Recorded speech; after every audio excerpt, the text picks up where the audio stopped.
Welcome back. जैसा कि मैंने आपको प्रोग्राम की इब्तिदाई में बताया था कि बानी पीटीआई इमरान खान को 2 केसेस में सजा हो गई है, 3 केसेस अभी भी बाकी हैं। 9 मई हमला केस है, 190 मिलियन पाउंड केस है, गैर शरई निकाह केस है। कमाल पैनल मेरे साथ मौजूद है, डिस्कशन शुरू करते हैं। मेरे साथ मौजूद है अजहर सिद्दीक साहब फ्रॉम पाकिस्तान तहरीक इंसाफ, बहुत बहुत शुक्रिया अजहर साहब। रेहान हाशमी साहब MQM पाकिस्तान से, महमूद मौलवी साहब इस्तेकाम पाकिस्तान पार्टी से, और शर्मिला फारूकी साहब हमें ज्वाइन किया है फ्रॉम पाकिस्तान पीपल्स पार्टी। तमाम मेहमानों का मैं बेहद मशकूर शुक्रगुजार आपके कीमती वक्त के लिए। Let's start with PTI। Azhar Siddique sahab, आज भी मैं आपको मुबारकबाद देता हूं कि सजाए मौत नहीं हुई। तवक्को ये की जा रही थी कि सजाए मौत होगी, लेकिन आज भी सजाए मौत नहीं हुई है। लेकिन अब बुशरा बीबी ने गिरफ्तारी दे दी है, तो खान साहब अकेले नहीं होंगे जेल में, उनका वक्त अच्छा गुजरेगा। अब बहुत शुक्रिया। मैंने कल भी कहा था कि उस केस में भी सजाए मौत नहीं है और ये भी नहीं है। पर मैं आपको पता है बड़ी लड़ाई लड़ा हूं कि इस मुल्क का जो अदालती निज़ाम है 128 नंबर पे ज्यादती है, ये कोई 50-60 ये नीचे होना चाहिए। लेकिन आज कि खास तौर पर ये 2 केसेस के बाद तो मेरा जानता ख्याल है वो 130 वाली जो मैं लड़ाई लड़ रहा था वर्ल्ड जस्टिस प्रोजेक्ट वालों से, मैं उससे विड्रॉ करता हूँ अपने आप को। और जो सारे ही कहते रहे मैं नहीं मानता था, ऐसा ना हो लेकिन फिर आज एक दिन मुझे आप PTI से भी विड्रॉ कर लें सर। नहीं, पीटीआई से विड्रॉ करने का तो सवाल ही पैदा नहीं होता। किस लिए विड्रॉ करना है? हर एक अपना एक नुक्ता नजर है। मैं चूंकि सिविल लिबर्टीज का कायल हूँ, मैं लेफ्ट से ताल्लुक रखता हूँ और पाकिस्तान पीपल्स पार्टी की एक स्ट्रगल जो है ना, जुल्फकार अली भुट्टो साहब के बाद मैं बड़ी उम्मीद रखता था कि इस सारे मसले में आज यानी खुश किस बात से हो रहे हैं। खुदारा अपना अगर तोशा खाना के मामले में देखना है तो तोशा खाना 1990 से लेकर अब सर तक का खुश इस रिकॉर्ड बात पे हो रहे मैंने हो ना, खान साहब जेल में अकेले नहीं है अब। नहीं बहरहाल वो तो अल्लाह ना करे जी, वो दुश्मन बरे थे खुशी ना बनाइए, दोस्ताना भी मर जाना चले जाना है, तो ये ऐसी बात नहीं है। राइट। तो जिंदगी में बात बात वो करनी चाहिए जो जो ना लेकिन लेकिन हकायक। अजहर साहब अगर 8 दिन के बाद ये फैसला आता ना, तो सिंपैथी वोट नहीं मिलता PTI को। मैं अब उस तरफ आने लगा हूं ना। देखिए मैं एक बताऊं, इमरान खान की हाथ में ना एक ऐसा सितारा है कि वो इसको कामयाबियों की तरफ ले जाता है। ठीक। ये जो भी हमारे आर्किटेक्ट बैठे हुए हैं वो तो समझे हैं कि हम इससे लोग भाग जाएंगे।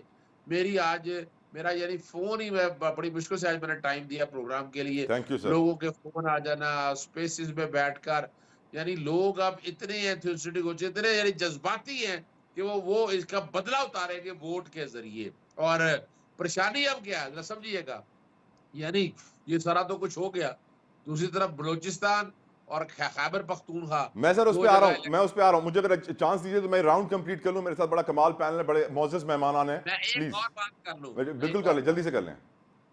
देखिए मैं ये सियासी जमातों को माफी मांगनी चाहिए कौम के साथ। क्यों सर? खिलवाड़, ये आपने मैं चैलेंज कर रहा हूँ। ये ऐसे फैसले हैं, ये सेकंड नहीं रहने। यानी आपने हक दिफा खत्म कर दिया, right to fair trial due process of law आपने और ये जुल्फकार अली भुट्टो साहब के दौर की यादें ताजा कर दी। कौन सी? एक वो निगरान हुकूमत जिसको सर पे बिठाने वाले पीडीएम के लोग हैं। ठीक ये सर। दुख का मकाम है। अल्लाह ताला हदायत दे। महमूद मौलवी साहब, अजहर सिद्दीक साहब को जुल्फ़िकार अली भुट्टो शहीद की याद आ रही है, अब आपको आई सर?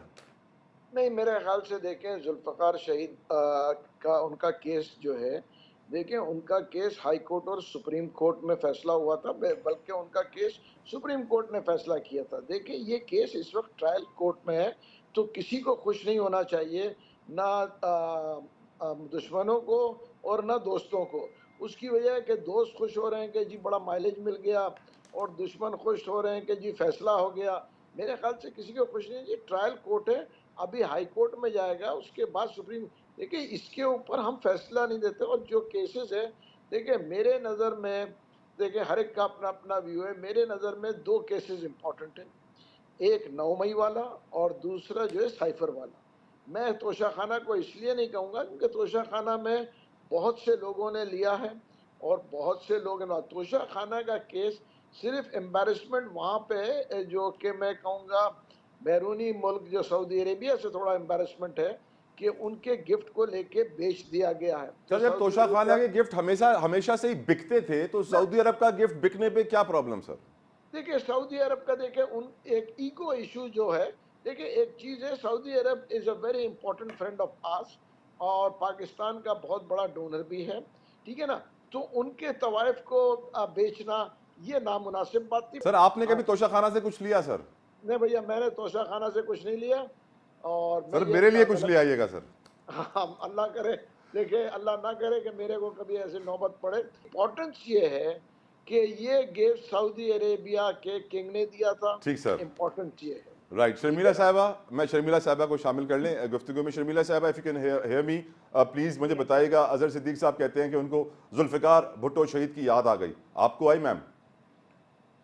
जी, मुझे बिल्कुल आई, इसलिए कि शहीद ज़ुल्फ़िकार अली भुट्टो साहब को तो एक बहुत ही फ्लिम्जी इंसिडेंट के अंदर उनको सज़ाए मौत दे दी गई थी। उनको फांसी चढ़ा दिया गया था, उनका अदालती कत्ल कर दिया गया था। तो ये 10 साल 14 साल सज़ाएं तो कुछ भी नहीं है उसके आगे। जिस तरह अभी आपने उनको मुबारकबाद दी कि सज़ाए मौत से बच गए, वो भी हमने एक दौर देखा है। फिर हमने वो भी दौर देखा है कि जब बेगुनाही में सालों साल आसिफ अली जरदारी साहब कैद में रहे, बीबी शहीद पे इतने मुकदमात बनाए गए, न जाने क्या क्या हुआ, और हमारे बहुत सारे रहनुमा जेलों में रहे या उनकी बेल्स ही नहीं होती थी। एक बड़ी तवील तारीख है। यकीनन यकीनन। Peoples Party was never the darling of the court. कहते हैं ना, अक्यूज जो होता है, he is the darling of the court and you presume to be innocent until declared guilty. Khan sahab के साथ तो ये बिल्कुल बाकायदा रहा कि उनको तो अदालत में आते थे तो कहते थे गुड टू सी यू, और बाकायदा प्रोटोकॉल के साथ आते थे, और ना उनकी कोई गिरफ्तारी होती थी, बेल्स हो जाती थी पहले ही। खैर, लेकिन इस फैसले के बाद अब वो At this अकेले नहीं point in रहे time. जेल में, अब वो अकेले नहीं रहे ना, अब उनकी बेगम भी उनके साथ आ गई, बुशरा बीबी भी साथ आ गई है, तो अब अकेलापन नहीं देखिए, होगा। खवातीन का मैं और मेरी जमात बहुत इज्जत करते हैं। माशाल्लाह। हम चादर और चादर दीवारी का पास रखते हैं, लेकिन अनफॉर्चुनेटली ये खान साहब ने नहीं रखा। खान साहब के दौर में ईद की रात को फरियाल तालपुर साहिबा को भी गिरफ्तार किया गया अस्पताल से, मरीम नवाज को भी गिरफ्तार किया गया। खवातीन की जो तज़ीक की जाती थी उनके दौर में मुख्तलिफ औकात में, इवन जब बात होती थी कि किसी खातून के साथ कोई रेप हो गया तो वो कहते थे कि खवातीन लिबास ही ऐसे पहनती हैं तो फिर ये तो होना है। बहुत सारी बातें की जाती थी, लेकिन हम इस गुफ्तगू में नहीं पढ़ते, ठीक ना हम किसी किस्म का कंपैरिजन करते हैं। ठीक। खान साहब के पास अभी अपील के फॉरम जो हैं वो बहुत सारे। अवेलेबल हैं, वो जा सकते हैं, और ऑफ कोर्स ये एक लीगल प्रोसेस है, इट्स अ लीगल बैटल जो उनको लड़नी पड़ेगी। ठीक फिर शर्मिला साहब। आखिरी चीज ये है कि देखिए, जो तोशाखाना केस तो चलो ठीक है, लेकिन जो साइफर केस है, नेशनल सिक्योरिटी डॉक्यूमेंट को इस तरीके से पब्लिकली ले आना, फिर अखबारात में देना, बड़े मजमे में लहराना, स्टेट सीक्रेट्स को आउट करना, ये एक बहुत ही खतरनाक ट्रेंड है। दिस इज नॉट एक्सेप्टेबल, ये ट्रेंड नहीं हो सकता। और राइट, अब वो साइफर जो है वो गायब हो गया, किसके पास है ये तो खुदा ही जानता है। खुदा ही जानता है। राइट शर्मिला साहब, You know, we don't know, but it's not there ना। वो Right. एक क्लासिफाइड डॉक्यूमेंट है which is missing। अग्रीड तो ये भी एक बड़ा सीरियस मामला है जिसको देखना चाहिए, और यकीन सजा तो ऊपर हो गई। अब देखते हैं अपील में क्या होता है। शर्मिला साहब, रेहान हाशमी साहब, परवेज खटक साहब आज कहते हैं कि मालूम पड़ गया गरीब और अमीर के लिए इंसाफ आज बराबर है।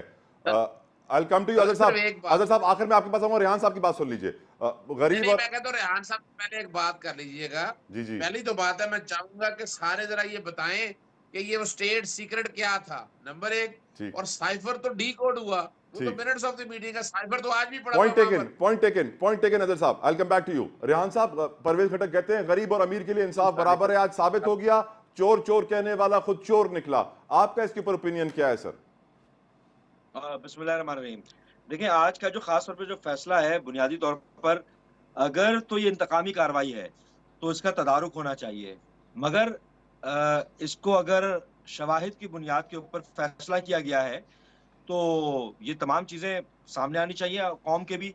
उसकी वजह ये है कि जिस तरह महमूद मौलवी साहब ने कहा, बिल्कुल दुरुस्त कहा। जो पॉइंट ऑफ कंसर्न है वो ये है कि पूरी कौम को एक मखसूस सिमत की तरफ राग़िब किया गया, और ख़ास तौर पर अफ़वाज पाकिस्तान के ऊपर एक बहुत बड़ा क्वेश्चन मार्क लगाया गया एक डॉक्यूमेंट को लहराकर। अच्छा, वो होना ये चाहिए था कि अगर विद इन द हमारे दरमियान में अगर कोई ऐसा एलिमेंट मौजूद है, कोई फ़र्द मौजूद है जो कि बैरून मुल्क की ईमा के ऊपर ये कुछ कर रहा है, तो उसको मंज़र आम पे आना चाहिए था, क्योंकि आपके इदारे अकाउंटेबिलिटी, इंटरनल अकाउंटेबिलिटी का प्रोसेस भी है आपके पास। लेकिन अनफॉर्चुनेटली हुआ क्या कि पूरी कौम के सामने बैनुल अक़वामी तौर पर भी आपका एक बड़ा ही इंपॉर्टेंट इदारा जिसकी क्रेडिबिलिटी है, जो कि दुनिया भर में क्रेडिबल है, जो कि सोर्स ऑफ इंस्पायरेशन भी है और सोर्स ऑफ इंटीग्रेशन भी है, उसको बदनाम कर दिया गया। एक जो दुश्मन चाहता है बुनियादी तौर पर, दुश्मन के क्या क्या क्या ऑब्जेक्टिव्स हो सकते हैं कि एक वॉर लाइक सिचुएशन क्रिएट कर दी जाए, डिफेमेशन की मुहिम कर दी जाए। वो काम जो कि दुश्मन बैरून मुल्क बैठकर कर रहा है, आपके जब अपने लोग उस पर लग जाए और लगा दिया जाए, तो ये बात मंजर आम पे आनी चाहिए थी। अनफॉर्चुनेटली वो डॉक्यूमेंट प्रोड्यूस नहीं हो सका। दूसरी चीज है कि 9 मई का जो वाकया है वो भी उसी की कड़ी है, और ये जो प्रोवोकेटिव किस्म के स्टांस और स्टेटमेंट्स आते रहे उसकी वजह से हो सकता है। जहां तक बात बची, ये लगता यह है कि मुकफ़ात अमल है। एक और बात आई थी कि तहाइफ के हवाले से, तो मैं ये आपको बताता चलूं आपके नाजरीन को कि एमक्यूएम के किसी भी मिनिस्टर ने माजी में और अभी जो माजी करीब में है, जो मिनिस्ट्रीज रही, किसी एक ने भी तोशा खाना से कोई तहाइफ नहीं लिए हैं। नहीं सर, सच्ची बताए रेहान साहब, सीरियसली बताए सर आप। जी जी, ये आपकी अक्लमंदी नहीं है सर, ये तो बेवकूफी हुई ना सर, लेने चाहिए थे। मैं आपके नेशनल टीवी पे बैठ के बोल रहा हूँ। ये खालिद भाई को फोन कर सकते हैं आप अमीनुल हक को फोन कर सकते हैं। सर और इससे अपने लिए ना ले, दूसरों के लिए ले ले। आसपास आपके कोई गरीब गरीब लोग होंगे, माशी बुहरान वैसे ही चल रहा है, उनके लिए ले ले सर। एमकेएम रिवायत शिकन जमात है। माशाल्लाह माशाल्लाह। एक ब्रेक की तरफ मुझे जाना है। ब्रेक के बाद बहुत इंपॉर्टेंट इशू है अमन व अमान की सूरत हाल। इलेक्शंस मुलतवी हो रहे हैं, जहां जहां सिचुएशन आउट ऑफ कंट्रोल हो रही है, जहां उम्मीदवारों को दिल का दौरा पड़ रहा है या उन्हें गोलियों से निशाना बनाए कत्ल किया जा रहा है। मुलतवी हो भी चुके हैं कुछ हलकों में, कहीं होने वाले भी हैं। तफसीलन गुफ्तगू ब्रेक के बाद।